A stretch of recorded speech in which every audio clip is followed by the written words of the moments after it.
നിരവധി വർഷങ്ങളായി സംസ്ഥാന ഖജനാവിൽ നിന്ന് കോടിക്കണക്കിന് രൂപ നഷ്ടപ്പെടുന്ന ലീക്കേജ് ഉണ്ടാകുന്ന സ്ഥിതിയിലേക്ക് മാറുകയാണ്. അതുകൊണ്ട് പൊതുഭരണ വകുപ്പിൻ്റെ നേതൃത്വത്തിൽ 5 പരിഷ്കാരങ്ങൾ ഭരണനിർവഹണവുമായി ബന്ധപ്പെട്ട ഒരു ഡിജിറ്റൽ ഇൻഫ്രാസ്ട്രക്ചർ രൂപീകരിക്കുന്നതിന് 5 കാര്യങ്ങൾ തീരുമാനമെടുത്തിട്ടുണ്ട്. ഒന്ന്, ഒരു special asset management platform for administration, tracking and harmonisation portal. ഒരു അസറ്റ് മാനേജ്മെൻറ്റ് പ്ലാറ്റ്ഫോമാണ്.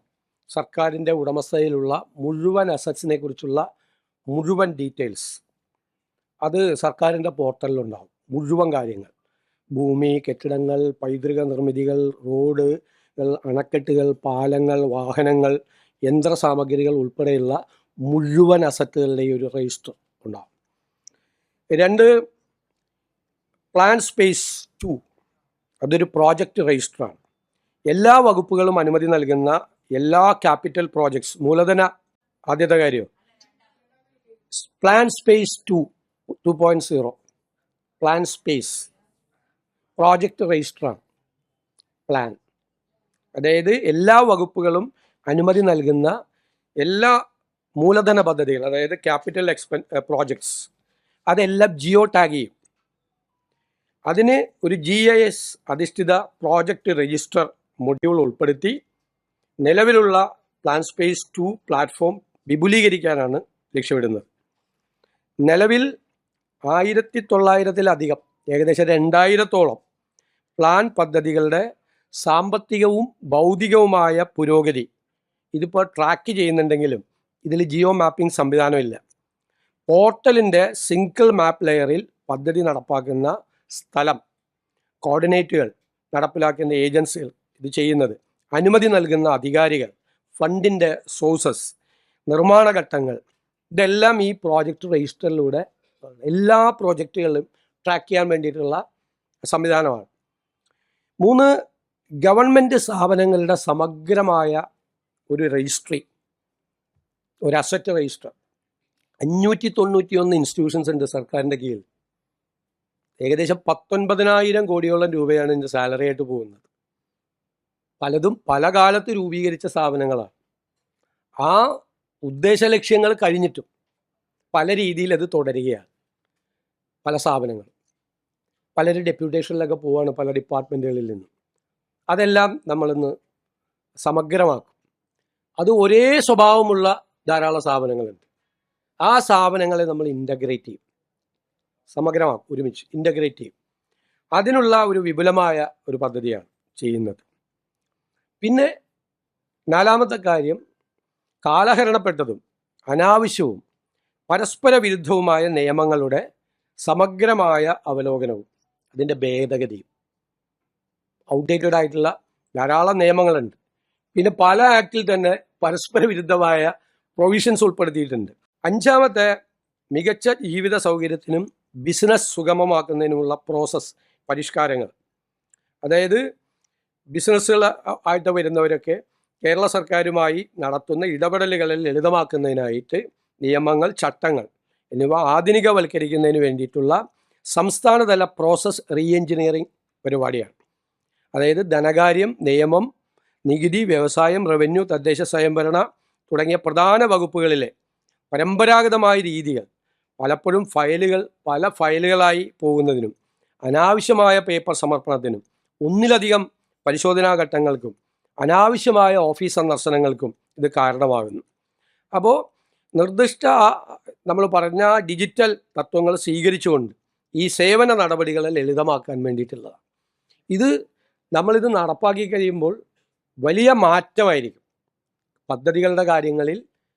സാധാരണക്കാരനെ സംബന്ധിച്ചിടത്തോളം അവരുടെ ദൈനംദിന ജീവിതത്തിൽ അവർ സർക്കാരുകളും ഓഫീസുകളുമായിട്ടുള്ള ബന്ധത്തിൻ്റെ നടപടിക്രമങ്ങൾ ലളിതവൽക്കരിക്കുന്നതിനും ലഘൂകരിക്കുന്നതിനും വേണ്ടിയിട്ടുള്ള നടപടിയാണ് ഇത്. അതുപോലെ പൊതുഭരണ വകുപ്പിൻ്റെ ഈ മുൻഗണനാ പദ്ധതി നിർവഹണത്തിനും വകുപ്പുകൾ, പ്രയോറിറ്റി പ്രോജക്റ്റുകളുടെ എക്സിക്യൂഷന് വേണ്ടിയിട്ട് വകുപ്പുകൾ തമ്മിലുള്ള ഏകോപനത്തിനായി സെക്രട്ടറിമാരുടെ ഒരു എംപവേർഡ് കമ്മിറ്റി രൂപീകരിക്കും.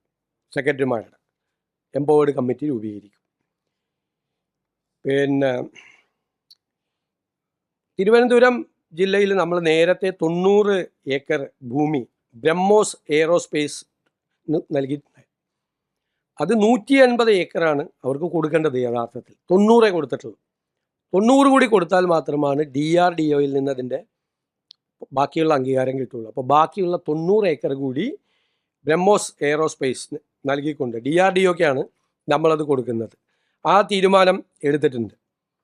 പിന്നെ കെൽട്രോണിൻ്റെ അംഗീകൃത ഓഹരി മൂലധനം നിലവിലുള്ള 35 കോടി രൂപയിൽ നിന്നും 60 കോടി രൂപയായി ഉയർത്താൻ വേണ്ടിയിട്ട് തീരുമാനിച്ചിട്ടുണ്ട്. പിന്നെയുള്ളൊരു പ്രധാനപ്പെട്ട കാര്യം,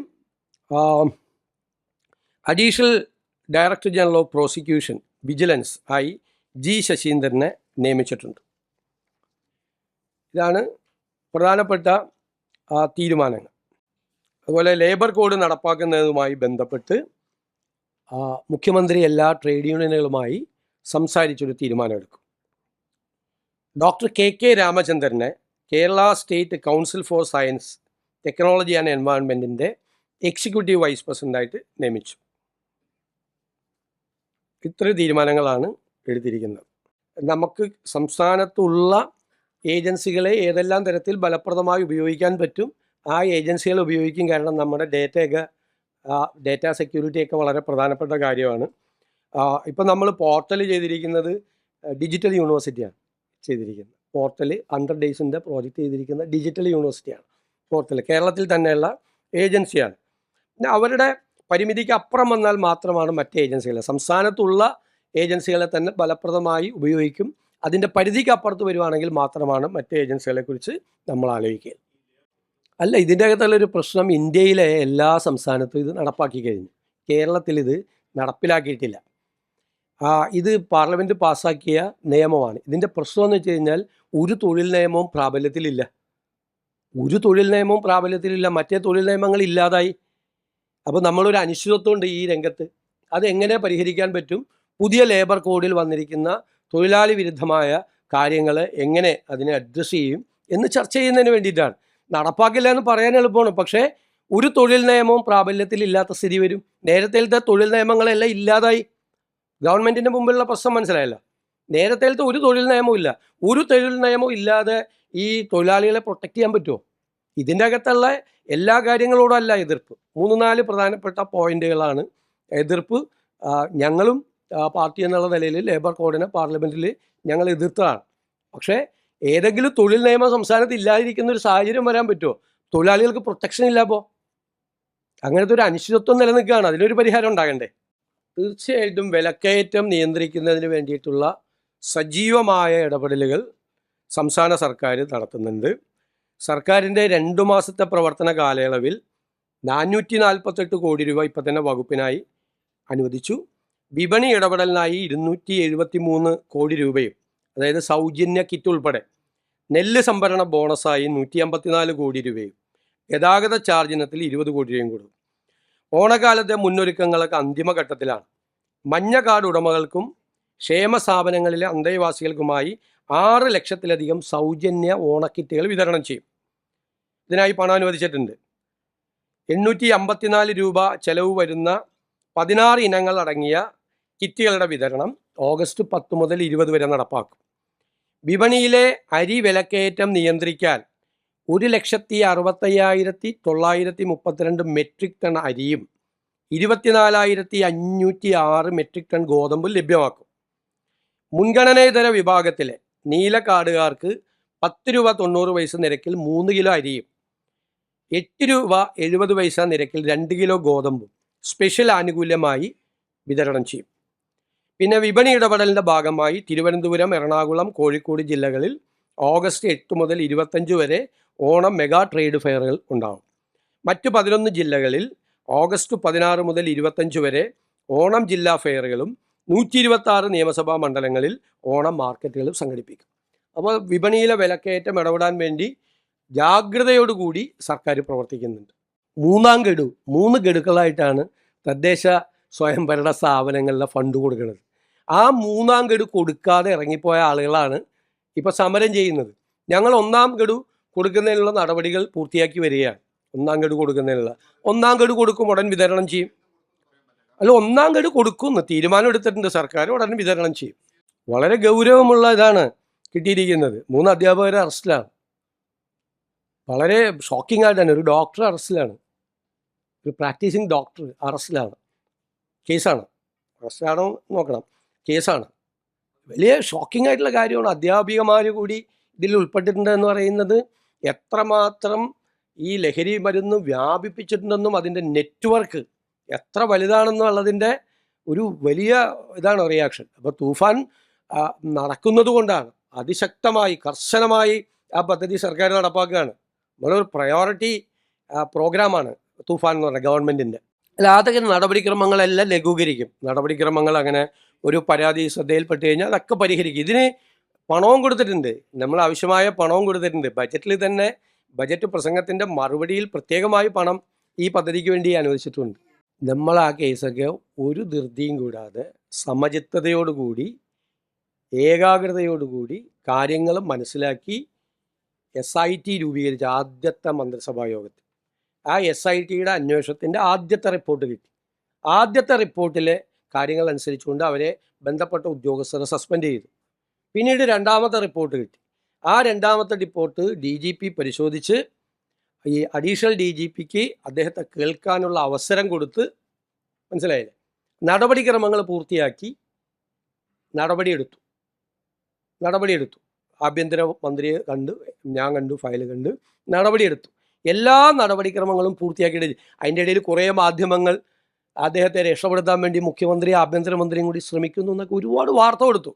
2 മാസമാണ് അത് ഗവൺമെൻറ് വന്നതിന് ശേഷം ആദ്യത്തെ മന്ത്രിസഭാ യോഗത്തിലെടുത്ത തീരുമാനം 2 മാസം തികഞ്ഞപ്പോഴേക്കും അത് നടപ്പാക്കി. ഇപ്പം മാധ്യമങ്ങൾ പലതരത്തിലുള്ള വാർത്തകൾ കൊടുത്തു. മാധ്യമങ്ങളെ വാർത്ത അനുസരിച്ച് ഒരാളെ പിറ്റേ ദിവസം രാവിലെ സസ്പെൻഡ് ചെയ്യാൻ പറ്റുമോ? അതുകൊണ്ടാണ് CATയിൽ ക്യാറ്റിൽ സെൻട്രൽ അഡ്മിനിസ്ട്രേറ്റീവ് ട്രൈബ്യൂണലിൽ പോയിട്ടൊരു സ്റ്റേ പോലും കിട്ടാതിരുന്നത്. എന്തുകൊണ്ടാണ്? നടപടിക്രമങ്ങൾ പൂർത്തിയാക്കി ഭംഗിയായിട്ടാണ്, ചിട്ടയായിട്ടാണ് അത് ചെയ്തത്. ഞാൻ നിങ്ങളോടന്ന് പറഞ്ഞല്ലോ, നിങ്ങളിങ്ങനെ ധൃതി കൂട്ടല്ലേ. ഗവൺമെൻറ്റിൻ്റേതായ നടപടിക്രമങ്ങളുണ്ട്, ഒരു പ്രൊസീജിയർ ഫോർമാലിറ്റീസ് ഉണ്ട്. ഒരു ഉദ്യോഗസ്ഥനെതിരായി നമുക്ക് നടപടിയെടുക്കാൻ പറ്റുമോ? റിപ്പോർട്ട് കിട്ടാതെ, നമ്മുടെ കയ്യിൽ റിപ്പോർട്ട് കിട്ടാതെ. ആദ്യത്തെ റിപ്പോർട്ട് കിട്ടിയപ്പോൾ ആദ്യത്തെ ഉദ്യോഗസ്ഥന്മാർക്കെതിരായി നടപടിയെടുത്തു. രണ്ടാമത്തെ റിപ്പോർട്ട് വന്നപ്പോഴാണ് ഇദ്ദേഹത്തിൻ്റെ ഇൻവോൾവ്മെൻറ്റ് എന്താണെന്ന് 1, 2, 3, 4 ആയിട്ട് നമ്മുടെ മുമ്പിൽ വന്നത്. അതിൻ്റെ പുറത്തല്ലേ നമുക്ക് നടപടിയെടുക്കാൻ പറ്റുള്ളൂ. മാധ്യമങ്ങളിൽ വാർത്ത വന്നുകൊണ്ട് പിറ്റേ ദിവസം കയറി ഗവൺമെൻറ് നടപടിയെടുത്താൽ ഗവൺമെൻറ് കോടതിയിൽ കേസ് വരുമ്പോൾ എന്തു പറയും? എപ്പോഴും പ്രൊസീജിയർ ഫോർമാലിറ്റീസ് EPLൻ്റെ ജോലി ഗവൺമെൻറ്റിൻ്റെയാണ്. ഗവൺമെൻറ് അത് ചെയ്തതിന് എത്രമാത്രം വിമർശനങ്ങളാണ്. ഒരാഴ്ചയെ 10 ദിവസം വൈകി എന്ന് പറഞ്ഞുകൊണ്ട് എന്തെല്ലാം കാര്യങ്ങളാണ് വന്നത്. നിങ്ങൾ ആലോചിച്ചാൽ മതി. ഞാൻ മാധ്യമങ്ങളെയൊന്നും വിമർശിക്കുന്നില്ല. ബഹളം ഉണ്ടാക്കല്ലേ. ഞാൻ മാധ്യമങ്ങളെയൊന്നും വിമർശിക്കുന്നില്ല, ഒരു മാധ്യമങ്ങളെയും വിമർശിക്കുന്നില്ല. പക്ഷെ നിങ്ങളൊരു ആത്മപരിശോധന നടത്തണം ഈ കാര്യത്തിൽ. എപ്പോഴും പ്രൊസീജിയർ ഫോർമാലിറ്റീസ് EPLൻ്റെ ജോലി ഗവൺമെൻറ്റിൻ്റെയാണ്. ഗവൺമെൻറ് അത് ചെയ്തതിന് എത്രമാത്രം വിമർശനങ്ങളാണ്. ഒരാഴ്ചയെ 10 ദിവസം വൈകി എന്ന് പറഞ്ഞുകൊണ്ട് എന്തെല്ലാം കാര്യങ്ങളാണ് വന്നത്. നിങ്ങൾ ആലോചിച്ചാൽ മതി. ഞാൻ മാധ്യമങ്ങളെയൊന്നും വിമർശിക്കുന്നില്ല. ബഹളം ഉണ്ടാക്കല്ലേ. ഞാൻ മാധ്യമങ്ങളെയൊന്നും വിമർശിക്കുന്നില്ല, ഒരു മാധ്യമങ്ങളെയും വിമർശിക്കുന്നില്ല. പക്ഷെ നിങ്ങളൊരു ആത്മപരിശോധന നടത്തണം ഈ കാര്യത്തിൽ. നിങ്ങൾ കുറേ ദിവസം 10 ദിവസക്കാലം കൊടുത്ത വാർത്ത ശരിയായിരുന്നോ, അതായിരുന്നോ ശരി, സർക്കാർ ചെയ്തതായിരുന്നോ ശരിയെന്ന് നിങ്ങളൊരു പരിശോധന നിങ്ങളുടെ എഡിറ്റോറിയൽ റൂമിലെങ്കിലും നടത്തിയാൽ നന്നായിരുന്നു. എൻ്റെ ഒരു റിക്വസ്റ്റാണേ. തീർച്ചയായിട്ടും നടപടി എടുത്തല്ലോ, ബാക്കി പരിശോധിക്കും. അത് നേരത്തെ ചെയ്തു തുടങ്ങിയ കാര്യമാണ്. ഈ ഗവൺമെൻറ് വന്നതിന് ശേഷം ചെയ്ത കാര്യമല്ല, നേരത്തെ ചെയ്ത കാര്യമാണ്. അപ്പോൾ അത് ശ്രദ്ധയിൽപ്പെട്ടപ്പോൾ അത് അന്വേഷിച്ച് നടപടിയെടുത്തു. ബാക്കിയുള്ള തുടരന്വേഷണം ആസ് യൂഷ്വൽ നടക്കും. പ്ലാൻ വിഹിതമൊന്നും കുറച്ചിട്ടില്ല, അതൊക്കെ തെറ്റായ കാര്യം. പ്ലാൻ ആദ്യത്തെ ഗഡു കൊടുക്കാൻ പോവല്ലേ. പ്ലാൻ വിഹിതം കുറച്ചതിൻ്റെ കാര്യം അസംബ്ലിയിൽ എത്ര പ്രാവശ്യം പറഞ്ഞാണ്. 35,000 കോടി രൂപയുടെ പ്ലാൻ ഉണ്ടാക്കി വെച്ചിട്ട് അതിൽ 20,000 കോടി ഇല്ല. കേന്ദ്ര സർക്കാരിൽ നിന്ന് കിട്ടിയേക്കും റവന്യൂ ഡെഫിസിറ്റ് ഗ്രാൻഡ് 14,000 കോടി. കേന്ദ്ര സർക്കാർ 16ാം ധനകാര്യ കമ്മീഷൻ 2.8% കേരളത്തിന് തന്നേക്കും. അപ്പോൾ 2.32 കിട്ടിയുള്ളൂ. അപ്പോൾ 5,000 കോടി പോയി. 20,000 കോടി ഇല്ല. ഞാൻ പറഞ്ഞാൽ എത്രയോ പ്രാവശ്യം പറഞ്ഞാണ്, ഒരു ധനകാര്യമന്ത്രിയും ഫേസ് ചെയ്യാത്ത ക്രൈസിസ് ആയിരുന്നു. എന്നിട്ട് ഞങ്ങൾ 5,000 കോടിയെ കുറച്ചുള്ളൂ പ്ലാനിൽ നിന്ന്. എന്നിട്ട് SC STയുടെയും ഫിഷറീസിൻ്റെയും നിലനിർത്തുകയും ചെയ്തു. 35,000 കോടി പ്ലാൻ ആയിരുന്നുവെങ്കിൽ അവർക്ക് എത്ര കിട്ടുമായിരുന്നു, അവർക്കൊരു ദോഷവും വരാതിരിക്കാൻ വേണ്ടി ചെയ്തു. സ്വാഭാവികമായിട്ടല്ലേ 20,000 കോടി ഇല്ലാത്ത 20,000 കോടി എവിടെ നിന്ന് ഉണ്ടാക്കും? അല്ല, അത് പരിശോധിച്ചുകൊണ്ടിരിക്കുകയാണ് നമ്മൾ. സ്പിൽ ഓവർ ചെയ്യണ വർക്കുണ്ട് ഇപ്പുറത്തേക്ക്, അതിൻ്റെ പൈസ കൊടുക്കും നമ്മൾ. ഇതൊക്കെ നിങ്ങളിത് ഞാൻ പറയാം, സോഷ്യൽ മീഡിയയിലും അല്ലാത്ത മാധ്യമങ്ങളിലും വരുന്ന വാർത്തകളാണ്. നിങ്ങൾ കഴിഞ്ഞൊരു 3 കൊല്ലമായി ഈ ഓരോ ഗഡുവും കൊടുത്തിരിക്കുന്ന സമയം ഒന്ന് പരിശോധിക്കുക. നമ്മളൊരു കാര്യം റിപ്പോർട്ട് ചെയ്യുമ്പോൾ ഒന്ന് പഠിക്കുകയും കൂടി ചെയ്താൽ നല്ലതാണ്. കഴിഞ്ഞ 2-3 വർഷം, ഞാൻ എന്നോട് റിക്വസ്റ്റാണ്, 2-3 വർഷങ്ങളിൽ ഇത് ആദ്യം ഒരു ഫിനാൻഷ്യൽ ഇയർ തുടങ്ങുമ്പോൾ കൊടുക്കേണ്ടത് എപ്പോഴാണ് കൊടുത്തത്? ഡിസംബറിൽ കൊടുക്കേണ്ടത് എന്നാ കൊടുത്തത്? ഡിസംബറിൽ കൊടുക്കേണ്ടത് 3-ാം ഗഡുവാണ്. ആ 3-ാം ഗഡു കൊടുത്തു കഴിഞ്ഞാലുള്ള മാർച്ച് 31-ന് ഫിനാൻഷ്യൽ ഇയർ തീരുകയാണ്. ഇത് ഫിനാൻഷ്യൽ ഇയർ തീരുന്നതിൻ്റെ തലേദിവസം കൊണ്ടേ കൊടുക്കുകയാണ്. പിറ്റേ ദിവസം ട്രഷറി അടയ്ക്കുകയാണ്. അങ്ങനെയൊക്കെ ചെയ്തൊരു സംസ്ഥാനമാണിത്. മനസ്സിലായേ? നമ്മൾ കൊടുക്കുക, നമ്മുടെ ഗവൺമെൻറ് വന്നതാണ്. ഇത് നമ്മൾ പരിശോധിക്കണം. അതായത് 16-ാം ധനകാര്യ കമ്മീഷൻ ഒരു പ്രശ്നം കൂടി ഉണ്ടാക്കിയിട്ടുണ്ട്. അതുകൂടി നിങ്ങൾ മനസ്സിലാക്കിയോ. കേരളത്തിൽ റൂറൽ ഏരിയ കുറവാക്കിയിട്ടാണ് കാണിച്ചിരിക്കുന്നത്. 300 കോടിയാണ് റൂറൽ ഏരിയയ്ക്ക് കൊടുത്തിരിക്കുന്നത്. കാരണം കേരളത്തിൽ സെൻസസ് ടൗണുകളുണ്ട്. സെൻസസ് ടൗൺ പലതും പഞ്ചായത്താണ്. ഈ സെൻസസ് ടൗൺ എന്ന് പറഞ്ഞുകൊണ്ടാണ് അതെല്ലാം അർബൻ ഏരിയയിലേക്ക് കൊടുത്തു. അപ്പോൾ സത്യത്തിൽ റൂറൽ ഏരിയയിലേക്ക് കൊടുക്കാൻ പൈസ ഇല്ല. ഈ കേന്ദ്രത്തിൽ നിന്ന് വരുന്ന ഫണ്ടിന് ഒരു പ്രശ്നം കൂടിയുണ്ട്. അത് ടൈഡ് ഫണ്ടാണ്, പല നിബന്ധനകളും ഉണ്ട്. അപ്പോൾ ഞങ്ങൾ കേന്ദ്ര ഗവൺമെൻറ്റുമായി ബന്ധപ്പെട്ട് 16-ാം ധനകാര്യ കമ്മീഷൻ ഇങ്ങനെ കേരളത്തിലെ റൂറൽ അർബൻ നിർവചനം അവരുടെ തെറ്റാണ് എന്ന് ഞങ്ങൾ ബോധ്യപ്പെടുത്തി ഞങ്ങൾ കേന്ദ്ര ഗവൺമെൻറ്റുമായിട്ടുള്ള ചർച്ച കൂടി നടത്തിക്കൊണ്ടിരിക്കുകയാണ്. സെൻസസ് ടൗൺ എന്ന് പറഞ്ഞിട്ട് അതെല്ലാം ടൗൺ ആണെന്ന് പറഞ്ഞിട്ട് അർബൻ ഏരിയയിലേക്ക് വെച്ചിരിക്കുകയാണ്. അത് പഞ്ചായത്തിന് കൊടുക്കാൻ പറ്റില്ല. ഈ സെൻസസ് ടൗൺ എല്ലാം പഞ്ചായത്തിൻ്റെ കീഴിലുമാണ്. ഒരുപാടെണ്ണം വളരെ മുനിസിപ്പാലിറ്റിയുടെയും കോർപ്പറേഷൻ്റെയും കീഴിൽ തെറ്റായ ഒരു അസസ്മെൻ്റാണ് 16-ാം ധനകാര്യ കമ്മീഷൻ നടത്തിയത്. അതിൻ്റെ ഒരു പ്രതിസന്ധി കൂടിയുണ്ട് മുനിസിപ്പാലിറ്റികളും കോർപ്പറേഷൻ നേരിടുന്നുണ്ട്. നിങ്ങളെല്ലാം വാർത്ത കൊടുത്തു. നിങ്ങൾ ആരെങ്കിലും അതിൻ്റെ വിഷ്വൽ കണ്ടോ? വിഷ്വൽ കണ്ടിട്ടാണോ നിങ്ങൾ വാർത്ത കൊടുക്കുന്നത്? പലരും പ്രതികരിക്കും. കാരണം പലരുടെ ആളുകളായിട്ട് പ്രവർത്തിക്കുന്നവരാണ്. പലരും പ്രതികരിക്കും. അതായത് പൊളിറ്റിക്കൽ കറക്റ്റ്നെസ്സിനെ കുറിച്ച് സ്ത്രീവിരുദ്ധ പരാമർശം നടത്തിയെന്ന്. ഇനി നിങ്ങൾ കേട്ടിട്ടില്ലെങ്കിൽ ഞാൻ ആ പ്രസംഗത്തിൻ്റെ ഭാഗം വായിക്കാം. ഞാൻ ചില അമ്മമാരോട് പരാതി പറയും. എൻ്റെ പ്രസംഗത്തിലാണ്. ചില അമ്മമാർക്ക് അവരുടെ പ്രത്യേകമായ ഡിഷ് ഉണ്ടാവും. പ്രത്യേകമായ ഭക്ഷണം അവർക്ക് മാത്രം ഉണ്ടാക്കാൻ പറ്റുന്നതാണ്. അറിയാമല്ലോ, നിങ്ങളുടെയൊക്കെ അമ്മമാർ പ്രത്യേകമായിട്ടുള്ള ഉണ്ടാക്കി. എൻ്റെ അമ്മ എനിക്ക് ഉണ്ടാക്കി തന്നിട്ടുണ്ട്. അമ്മ മരിച്ചിട്ട് 27 വർഷമായിട്ടും എൻ്റെ നാവിൽ എൻ്റെ അമ്മ എനിക്ക് ഉണ്ടാക്കി തന്ന ടേസ്റ്റ് എൻ്റെ നാവിലുണ്ട്. ഞാൻ അത് വെച്ചുകൊണ്ടാണ് പറഞ്ഞത്. പക്ഷേ അവരുടെ മക്കൾക്ക് അത് പകർന്നു കൊടുക്കുന്നില്ല. ആ മക്കളെ കൊണ്ട് കൂടിയോ അല്ലെങ്കിൽ മകൻ്റെ ഭാര്യയായി വരുന്ന ഒരാൾക്കെങ്കിലും ആ ഭക്ഷണത്തിൻ്റെ പ്രത്യേകത പകർന്നു കൊടുക്കാൻ കഴിയണം. അവരുടെ മക്കൾക്ക് അത് പകർന്നു കൊടുക്കണം. മക്കളെന്ന് പറഞ്ഞാൽ പെൺമക്കൾ മാത്രമായിട്ട് എവിടെ അടയാളപ്പെടുത്തിയേക്കാം? അല്ലല്ലല്ല, കേട്ടോ, നിങ്ങൾ ആദ്യത്തെ സെൻറ്റൻസ് കേൾക്ക്. അവരുടെ മക്കൾക്ക് അത് പകർന്നു കൊടുക്കുന്നില്ല എന്നാണ് പറഞ്ഞത്. ആദ്യത്തെ സെൻറ്റൻസ് അവരുടെ മക്കൾക്ക്. മക്കളെന്ന് പറഞ്ഞാൽ പെൺമക്കൾ മാത്രമാണ്. മക്കൾക്ക് പകർന്നു കൊടുക്കുന്നില്ല എന്നാണ് പറഞ്ഞത്. അതും കൊടുക്കണം. വീട്ടിലേക്ക് പുതിയതായിട്ട് വരുന്ന ആളാണ് മകൻ്റെ ഭാര്യ, അവർക്കും കൊടുക്കണം എന്ന് പറഞ്ഞതിൽ എന്ത് സ്ത്രീവിരുദ്ധതയാണ്? അല്ലല്ലല്ല, അതെന്താ? മക്കൾക്കെന്ന് പറഞ്ഞാൽ തെറ്റാണോ? അതിഥി പുതിയതായിട്ട് വരുന്നതല്ലേ. ഞാൻ പറഞ്ഞത് അത് കൊടുക്കണമെന്നാണ്. മക്കൾക്ക് കൊടുക്കണമെന്ന് പറഞ്ഞാൽ അതെല്ലാം പെട്ടില്ലേ?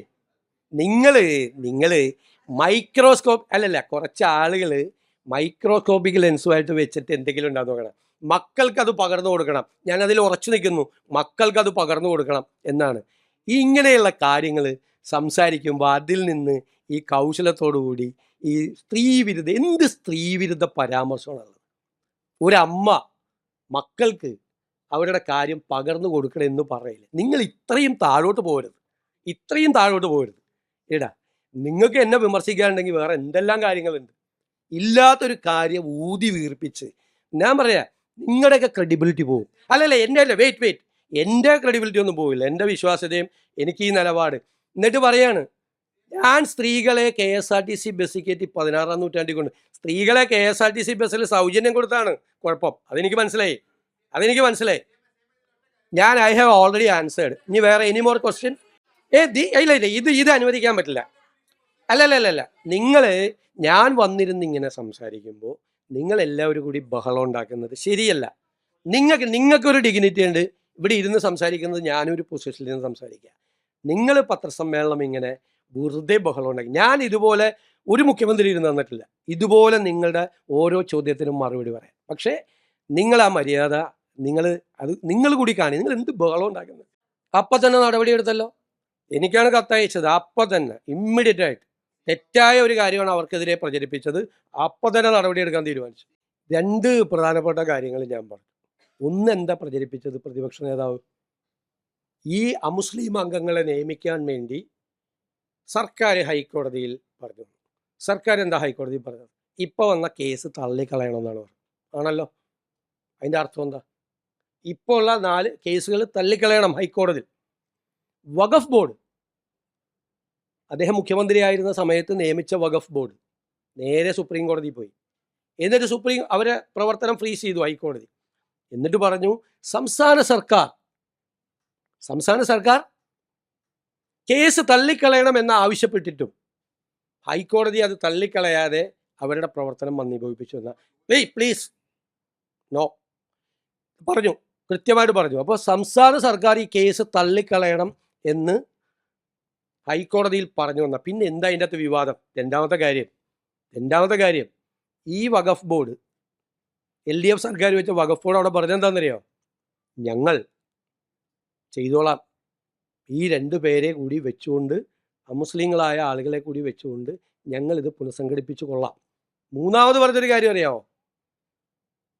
ഇത് പുതിയ സർക്കാർ അത് ചെയ്യാത്തത്, അത് പുതിയ സർക്കാർ വന്നതുകൊണ്ടാണ് അത് ചെയ്യാത്തത്, ഈ 2 അമുസ്ലിങ്ങളെ വെക്കാത്തത് എന്നാണ് വഖഫ് ബോർഡ് പറഞ്ഞത്. അതിൻ്റെ കംപ്ലീറ്റ് ഡീറ്റെയിൽസ് ഉണ്ട്. ഇനി ഇത് കൂടി കേട്ടോ. കഴിഞ്ഞ വഖഫ് ബോർഡിൻ്റെ കാലാവധി കഴിഞ്ഞതെന്നാ 14/12/2024 ഡിസംബർ 24 കഴിഞ്ഞു. സാധാരണഗതിയിൽ കാലാവധി കഴിയും മുമ്പ് തന്നെ പുനഃസംഘടനാ നടപടി തുടങ്ങും. 4 മാസത്തിനകം ബോർഡ് വരുമെന്ന് 29/11/24 സർക്കാർ ഹൈക്കോടതിയെ അറിയിച്ചിരുന്നു. 24 വർഷത്തിൽ പുതിയ ബോർഡ് അന്ന് രൂപീകരിച്ചിരുന്നെങ്കിൽ അതിൻ്റെ കാലാവധി കഴിയുമ്പോൾ അത് നിലനിൽക്കുമായിരുന്നു. സർക്കാർ ചെയ്തതെന്താ? ഈ പുതിയ ഭേദഗതി, വഖഫിലെ ഭേദഗതി വരുന്നത് വരെ കാത്തിരുന്നു. ഭേദഗതി വന്നത് 8/4/2025 4 മാസം. അത് കഴിഞ്ഞിട്ട് പുതിയ ബോർഡിന് രൂപം നൽകിയത് 4/2/26 അപ്പോൾ 14/12/24 കാലാവധി കഴിഞ്ഞിട്ട് പുനഃസംഘടിപ്പിക്കാതെ 4/2/26 പുനഃസംഘടിപ്പിച്ചപ്പോഴാണ് ഈ ഭേദഗതിയുടെ പ്രശ്നം വന്നത്. മനസ്സിലായ?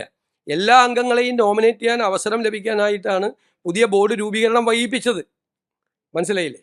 അത് പ്രതിപക്ഷ അംഗങ്ങൾ പല രീതിയിൽ ബോർഡ് രൂപീകരിച്ചാൽ പ്രതിപക്ഷ അംഗങ്ങൾ ഉണ്ടാകും എന്നുള്ളതാണ് സർക്കാർ ആ തീരുമാനം വൈകിപ്പിച്ചത്. ആ തീരുമാനമാണ് ഇതിൻ്റെ മുഴുവൻ കാര്യം. പിന്നെ ഇപ്പം എന്താ കോടതി പറഞ്ഞിരിക്കുന്ന? സുപ്രീം കോടതി തിരിച്ചയച്ചല്ലോ. ഇവിടെ തിരിച്ചയച്ചപ്പോൾ എന്താ സുപ്രീം കോടതി പറഞ്ഞത്? ഈ സെക്ഷൻ 14 ഇടപെട്ടില്ല. അതായത് മിനിമം അംഗങ്ങൾ, അമുസ്ലിം അംഗങ്ങൾ 2 എണ്ണം എന്ന് പറഞ്ഞിട്ടുണ്ടായിരുന്നു ഈ നിയമത്തിൽ. അതായത് 7 വരെ ആവാം. 7 വരെ ആയ വഖഫിലെ ഭൂരിപക്ഷം അമുസ്ലിങ്ങൾക്കാവും വഖഫ് ബോർഡിൽ. അപ്പോൾ സുപ്രീം കോടതി പറഞ്ഞു മിനിമം എന്നുള്ളത് 3 ഈ 14 ഇടപെട്ടില്ല. ഇത് മാത്രം വെച്ചു 3 പേര് മാക്സിമം എന്നുള്ളത് 3 മാക്സിമം 7 വരെ പോകാമായിരുന്നത് 3 മാക്സിമം 3 പോകാൻ പറ്റുള്ളൂ, മിനിമം 2 ആക്കി. അതിൻ്റെ അർത്ഥം എന്താ? അത് ചെയ്യണമെന്ന് കോടതിയുടെ വിധി വരട്ടെ. ഇതാണ് വഖഫ് ബോർഡ് എടുത്ത സ്റ്റാൻഡ്. ഞാൻ പറഞ്ഞല്ലോ, കോടതിയുടെ വിധി പുറത്ത് വരട്ടെ. കോടതി എന്താണ് സർക്കാരിനോട് ആവശ്യപ്പെടുന്നത്? കോടതി ചർച്ച ചെയ്യല്ലേ, ഈ വിഷയം ചർച്ച ചെയ്യല്ലേ. കോടതിയുടെ വിധി വരട്ടെ, നമുക്കെന്താ ധൃതി? നിങ്ങളെ ഡേറ്റ് നോക്കിക്കോ. ഇതിനായിരിക്കില്ല വൈകിപ്പിച്ചത്. അന്ന് അത് രൂപീകരിച്ചിരുന്നെങ്കിൽ പ്രതിപക്ഷാംഗങ്ങളെ കൂടി വരുമായിരുന്നു ഇതിൻ്റെ അകത്ത് ബോർഡിൽ. അത് വരാതിരിക്കാൻ വേണ്ടി മനഃപൂർവ്വം ഡിലേ ചെയ്താണ്. അവിടുത്തെ ഓർഡർ വരുന്നതിന് മുമ്പ് അവരത് കോൺസ്റ്റിറ്റ്യൂട്ട് ചെയ്തിരുന്നുവെങ്കിൽ ഇപ്പം അത് തുടരുമായിരുന്നു, അതിൻ്റെ കാലാവധി വരെ തുടരുമായിരുന്നു. കാലാവധി കഴിഞ്ഞിട്ട് മതിയായിരുന്നു ഈ പുതിയ നിയമം. അപ്പോൾ ആ പുതിയ നിയമത്തിൻ്റെ കാര്യത്തിൽ തീരുമാനം വന്നേനെ. എന്തെങ്കിലും തീരുമാനം. എന്നെ കാണാൻ വന്ന വയോധികയെ പോലീസ് കയ്യേറ്റം ചെയ്തെന്ന് പറഞ്ഞാൽ തന്നെ തെറ്റായ വാർത്തയാണെന്ന് നിങ്ങൾക്ക് എല്ലാവർക്കും അറിയാമല്ലോ. പ്രായമായവരെ മുഴുവൻ ഞാൻ താഴെയാണ് കാണുന്നത്. ഡിസേബിൾഡ് ആയിട്ടുള്ള ആളല്ലേ. 3 മണിക്ക് അവിടെ ചെന്ന് അവരെ കണ്ടതിന് ശേഷമാണ്, മിക്കവാറും 100-ലധികം പേര് അവിടെ തന്നെ ഉണ്ടാവും. അവരെ കണ്ടതിന് ശേഷമാണ് ഞാൻ മുകളിൽ വന്ന്, ചിലപ്പോൾ പ്രായമായവർ അല്ലാതെയും ചിലപ്പോൾ കയറി വരും, പ്രായമായവരും ഉണ്ടാവും. ഞാൻ അവരെ ഇവിടെ നിർത്താമെന്ന് വിചാരിച്ചിട്ടാണ് അവർക്ക് അവിടെ ഇരിക്കാനുള്ള സൗകര്യം. കാരണം ഡിസേബിൾഡ് ആയിട്ടുള്ള ആളുകളൊക്കെ വന്ന് ഈ വരാന്തയിൽ നിൽക്കുമ്പോഴുള്ള വിഷമം കൊണ്ടാണ് താഴെ അത് ഓപ്പൺ ചെയ്ത് ഡിസേബിൾഡ് ആയിട്ടുള്ള ആളുകൾക്കും പ്രായമായ ആളുകൾക്കും ഇരിക്കാൻ സൗകര്യം കൊടുത്തത്. ഈ വയോധിക വീണ്ടും വന്ന് ബഹളം ഉണ്ടാക്കി. അവർക്ക് ഒരു കേസ് കൊടുത്തിട്ടുണ്ടായിരുന്നു. ആ കേസ് കോടതിയിലാണ്. എന്നെ വന്ന് കണ്ടിരുന്നു, നമുക്ക് ചെയ്യാൻ പരിമിതികളുണ്ട്, കേസ് കോടതിയിലാണ് ആൾക്ക്. അവർ താഴെ വന്ന് ഭയങ്കരമായി ബഹളം ഉണ്ടാക്കിയപ്പോൾ അവരെ പോകാൻ നിർബന്ധിച്ചിട്ട് അവർ പോയില്ല. അന്ന് അവരെ പോലീസ് കൊണ്ടുപോയി. ഇവരെ മകളെ വിളിച്ചു. അപ്പോൾ മകൾ വന്നില്ല കൊണ്ടുപോകാൻ. എന്നിട്ട് പോലീസ് ജീപ്പിൽ കയറില്ല എന്ന് പറഞ്ഞിട്ട് ഒരു ഓട്ടോറിക്ഷയിൽ കയറ്റി റെയിൽവേ സ്റ്റേഷനിൽ കൊണ്ടുപോയി ടിക്കറ്റ് എടുത്തിട്ട് അവരെ യാത്രയാക്കിയത്. ഇതാണ് സംഭവം. തെറ്റായ വാർത്തയാണ്. അല്ല, അത് അവർ പരാതി കൊടുത്താൽ എന്ത് ചെയ്യാൻ പറ്റും? അവർ തെറ്റായ പരാതിയാണ് കൊടുത്തത്. ഞാൻ അവർക്ക് എന്താണ് ഞാൻ പറഞ്ഞത്, അവർക്ക് നിങ്ങളൊന്ന് അന്വേഷിച്ചാൽ, നിങ്ങൾ അന്വേഷിക്കുകയും കൂടി വേണമല്ലോ. നിങ്ങൾ അന്വേഷിച്ചപ്പോൾ എന്താണെന്ന് കാര്യം നിങ്ങൾക്ക് മനസ്സിലായല്ലോ. ഞാൻ പറയില്ല, ഞാൻ പറയണത് ശരിയല്ല. എന്താണ് കാര്യമെന്ന് നിങ്ങൾക്ക് മനസ്സിലായല്ലോ. നിങ്ങൾക്ക് മനസ്സിലായല്ലോ എന്താ കാര്യമാണെന്ന്. അല്ല, രണ്ടാമത്തെ കാര്യം ഈ ഒരു കുണ്ടറയിലെ കസ്റ്റഡി മരണ ആരോപണം ജൂൺ 16-നാണ് ഒരു ആൺകുട്ടിയെ കാണാതായ പരാതിയിലാണ് കസ്റ്റഡിയിലെടുത്തത്. 17-ന് വിട്ടയച്ചു. സംഭവം നടന്ന് 13 ദിവസത്തിന് ശേഷം ജൂലൈ 2-ന് സിയാദിന് നാട്ടുകാരനായ ഒരു യുവാവിൽ നിന്ന് മർദ്ദനമേൽക്കുകയും ആശുപത്രിയിൽ പ്രവേശിപ്പിക്കുകയും ചെയ്തു. കുണ്ടറയിലെ കേസ് 13 ദിവസത്തിന് ശേഷം പോലീസ് വിട്ടയച്ച് 13 ദിവസത്തിന് ശേഷം ഒരാൾ മർദ്ദിച്ചു. ജൂലൈ 25-ന്, അതായത് ആളെ വിട്ടയച്ചത് 17-ാം തീയതിയാണ്, ജൂൺ 17-ാം തീയതി. ഒരു മാസവും കഴിഞ്ഞ് ജൂലൈ 25-ാം തീയതി തിരുവനന്തപുരം മെഡിക്കൽ കോളേജ് ആശുപത്രിയിൽ വെച്ച് ചികിത്സയിരിക്കെ മരിച്ചു. പോസ്റ്റ്മോർട്ടം മെഡിക്കൽ റിപ്പോർട്ട് സിയാദിൻ്റെ മരണം ഹെപ്പറ്റൈറ്റിസ് രോഗബാധ മൂലമാണെന്ന് പോസ്റ്റ്മോർട്ടം റിപ്പോർട്ടിൽ പറഞ്ഞിട്ടുണ്ട്. സംഭവത്തിൽ ആഭ്യന്തര മന്ത്രാലയം DGPയോട് റിപ്പോർട്ട് തേടിയിട്ടുണ്ട്. പിതാവിൻ്റെ സഹോദരൻ നൽകിയ മൊഴിയുടെയും ജൂലൈ 2-ലെ സംഭവങ്ങളുടെയും അടിസ്ഥാനത്തിൽ ജില്ലാ ക്രൈംബ്രാഞ്ച് വിശദമായ അന്വേഷണം നടത്തും. റിപ്പോർട്ട് വന്ന ശേഷം തുടർ നടപടികൾ സ്വീകരിക്കും. അല്ലാതെ അന്വേഷിക്കട്ടെ. പോലീസ് ക്രൈംബ്രാഞ്ച് അന്വേഷിക്കട്ടെ. ക്രൈംബ്രാഞ്ചിനെ ഏൽപ്പിച്ചിരിക്കുകയാണ് അന്വേഷണം. നിങ്ങൾ പറഞ്ഞല്ലോ ഇത്രയും ഗ്യാപ്പുണ്ട്, എന്നിട്ടും അത് അന്വേഷണം നടത്താതെ തള്ളിക്കളയല്ല ചെയ്ത്. അന്വേഷണം നടത്തുകയാണ്. ഒരു സംഭവം ഉണ്ടായാൽ അന്വേഷിക്കണം.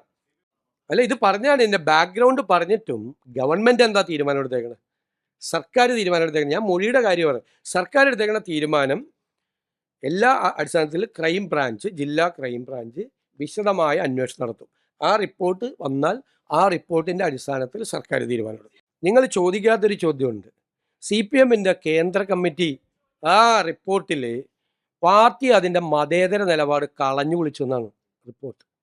അപ്പോൾ ഞങ്ങളുടെ ആരോപണം, പ്രതിപക്ഷം അന്നായിരുന്നപ്പോൾ ഞങ്ങൾ അന്നത്തെ സർക്കാരിനെതിരായിട്ടുള്ള ഞങ്ങളുടെ ആരോപണം CPM കേന്ദ്ര കമ്മിറ്റി അടിവരയിട്ട് ശരിവെച്ചിരിക്കുന്നു. എന്താ ചെയ്തത്? ഞാൻ വിമർശിച്ചാണ്. UP മുഖ്യമന്ത്രി യോഗി ആദിത്യനാഥിൻ്റെ കത്ത് ആഗോള അയ്യപ്പ സംഗമത്തിന് വായിക്കുകയാണ്. ആരെ സന്തോഷിപ്പിക്കാൻ വേണ്ടി ചെയ്തത്? എന്ത് പ്രസക്തിയാണ് UP മുഖ്യമന്ത്രിയുടെ കത്ത് ആഗോള അയ്യപ്പ സംഗമത്തിന് ശബരിമലയിൽ വായിക്കാൻ? എന്ത് റെലവൻസ്? ഈ തമിഴ്നാട്ടിലും കർണാടകത്തിലും തെലങ്കാനയിൽ നിന്നൊക്കെ അല്ലേ ഇവിടെ ആളുകൾ വരുന്നത്. UP മുഖ്യമന്ത്രി ആദിത്യനാഥിൻ്റെ കത്ത് വായിച്ച് ആരെ സന്തോഷിപ്പിക്കാൻ വേണ്ടിയാണ്? പക്ഷെ പിണറായി വിജയൻ മറുപടി പറയണം. കേന്ദ്ര കമ്മിറ്റി പറഞ്ഞിരിക്കുകയാണ് മതേതര നിലപാട് കളഞ്ഞു വിളിച്ചു. CPMന് തിരിച്ചറിവുണ്ടാവും, വർഷങ്ങൾ ഇനിയും ഒരുപാട് കാര്യങ്ങൾ, മനസ്സിലായില്ലേ? അതുപോലെ സഹകരണ ബാങ്ക് കൊള്ള, പെൻഷൻ കുടിശ്ശിക, നികുതി വർധന, കർഷക തൊഴിലാളി പെൻഷൻ കുടിശ്ശിക തുടങ്ങിയ നിരവധി വിഷയങ്ങൾ ഭരണവിരുദ്ധ വികാരമുണ്ടാക്കാൻ ഇടയായി എന്നാണ് കേന്ദ്ര കമ്മിറ്റിയുടെ റിപ്പോർട്ട്. മനസ്സിലായ? ഭരണവിരുദ്ധ വികാരം ഇല്ലായിരുന്നു എന്ന ഇവരുടെ എല്ലാം നിലപാട് കേന്ദ്ര കമ്മിറ്റി പൂർണ്ണമായി തള്ളിക്കളഞ്ഞു. അല്ല, ആരാണ് പറഞ്ഞത് കഴിഞ്ഞ ക്യാബിനറ്റിൽ വരുമെന്ന്? ഇല്ല, നിങ്ങൾ വാർത്ത കൊടുക്കുകയാണ്. അത് വരുമെന്ന് ക്യാബിനറ്റിൽ ആ റിപ്പോർട്ട് വരുമ്പോൾ ക്യാബിനറ്റ് പരിശോധിക്കും. അതൊക്കെ നാളത്തെ UDF യോഗത്തിലെ ചർച്ച. ഞാൻ ഇന്ന് വന്ന് പത്രസമ്മേളനത്തിൽ എന്നോട് ചോദിക്കുന്നതിൻ്റെ ഔചിത്യം എന്താണ്? നാളത്തെ UDF ചർച്ച ചെയ്യാൻ പോകുന്ന കാര്യം ഞാൻ ഇന്ന് വന്ന് പത്രസമ്മേളനത്തിൽ നാളെ എന്തൊക്കെയാണ് ചർച്ച ചെയ്യാൻ പോകുന്നതെന്ന് ചോദിക്കുന്ന ചോദ്യത്തിന് എന്താണ് അതിൻ്റെ? ഞാനിവിടെ ഇരിക്കുന്നതുകൊണ്ടാണ്. എന്തും ചോദിക്കാം എന്നുള്ളതുകൊണ്ടാണ്.